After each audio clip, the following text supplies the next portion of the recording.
বীর সেনানী এখানে শায়িত আছেন।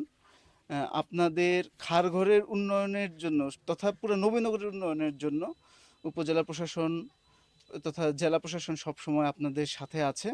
আপনাদের যে কোনো যৌক্তিক চাহিদা বিধি মোতাবেক আমরা পূরণের চেষ্টা করব।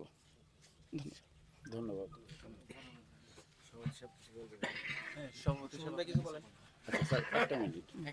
আজকে খারঘর গণহত্যা দিবসে আপনারা যারা এসেছেন সবার প্রতি আমাদের খারঘর গণহত্যা দিবসে যারা এসেছেন সবার প্রতি আমাদের কৃতজ্ঞতা রইল এবং আমরা খুবই গর্বিত যে আমাদের নবীনগর প্রশাসন থেকে যারা এসেছেন এবং যারা গত সময়ে এসেছেন আগামীতেও আসবেন তাদের কাছ থেকে আমরা সবসময় একটা পজিটিভ সমর্থন পাই।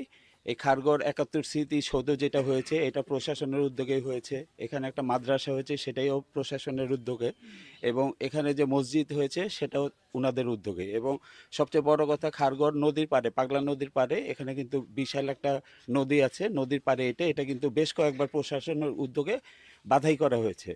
আমরা আমাদের আজকে এসিলান সাহেব এসেছেন, ওনার কাছে আমরা একটা আবেদন করেছি খারঘরের লোকদের জন্য এখানে একটা খাস জমি আছে এটা যাতে খেলার মাঠ করে দেওয়া হয়। স্যার আমাদের আশ্বাস দিয়েছেন প্রপার প্রক্রিয়ার ভিতরে আমরা স্যারের কাছে আবেদন করব। এখন আমরা আনুষ্ঠানিকভাবে স্যারের কাছে এটা দাবি জানিয়েছি, স্যার আমাদের আশ্বাস দিয়েছেন, আমরা এই জন্য স্যারের প্রতি কৃতজ্ঞতা জানাচ্ছি।